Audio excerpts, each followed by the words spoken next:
संपूर्ण पदारे पड़गला राज्य सरकारंकर बन्या मुकाबिला किभली चलीछि। बन्यार भयंकर रूप भितर जीवन और मृत्यु सह संग्राम। दर्शक बंधु, आंबुलांस पहुंची पारिला नहीं कि डंगाटीए भी मिली पारिला नहीं। शेष गर्भवती महिला जीवन बंचाइबा पाई निज घर कबाट को ही भेड़ा बनई देले परिवार लोके।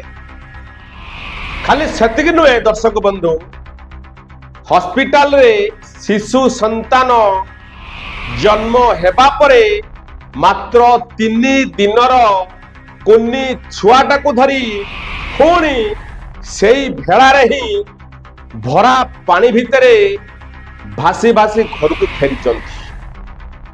जो पानी भितरे विपद संकुल अवस्था चिकित्सालय को आसिले से पानी भितरे विपद संकुल अवस्था घर को फेरिले मात्र देखिबा पाई केही नाहंती। एटे प्रश्न उठुची, जिला प्रशासन पाखरे केमिति खबर पहुंची पारिला नहीं, राज्य सरकारंग पाखरे केमिति खबर पहुंचला नहीं। एते दायित्वहीन कार्य कहा पाई हला। श्यामाराजी कोଳରେ 3 दिनर नवजात शिशु आउ तले लहड़ी मारुला भयंकर बन्या पानी। ए पानी भितरे आज्ञा अनेक जीवन। दर्शक बंधु, एभली दृश्य आपण मानकु आश्चर्य करिदब।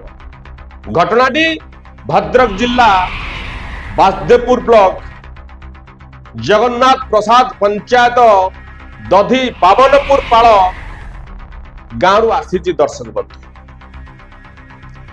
परशुराम मणि तांको पत्नी पूजाराणी गत 18 तारिख रे गर्भ जंत्रणा रे छटपट होउथिले।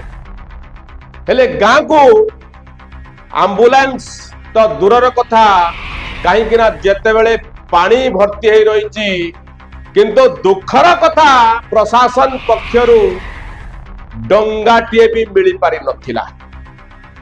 किछि उपाय पाइले नहीं, किछि उपाय पाइले नहीं। शेष निज घर कबाट को खोली भेड़ा बनई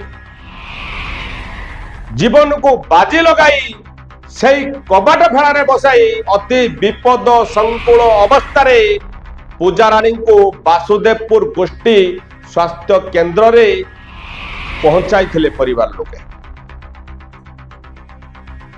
सकाळ 9:25 रे मेडिकल रे भर्ती हेबार मात्र कई मिनिट परे अर्थात 9:26 रे तांकर पुत्र जन्म ग्रहण करिथिले।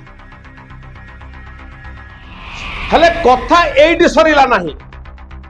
मेडिकल रो डिस्चार्ज हेबा परे नवजातक और प्रसूति को नहीं सुरक्षित घरे छाड़िबा को भी प्रशासन साहाय्य करि नथिला।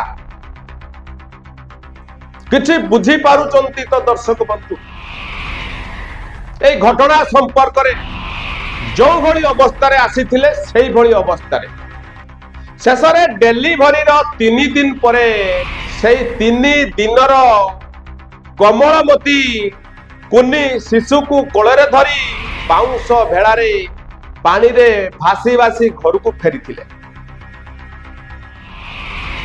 जो कबाट भेड़ा हॉस्पिटल जीवा आउ 3 दिनर शिशु को धरी पुणी सेही भली घर को फेरिबा सरकारंकर बन्या मुकाबिलार दाबी उपरे एक बड़ प्रश्नवाची सृष्टि करिछि। दर्शक बंधु,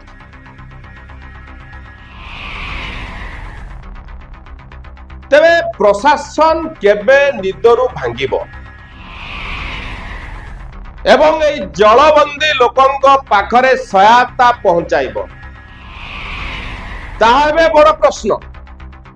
किंतु ए घटना को हालुका भावे लिया जाई पारिबो नाही। दर्शक बंधु, कारण एई घटना को जदि हालुका भावे लिया जाए ताने आगामी दिन रे भी अनेक घटना घटिबो।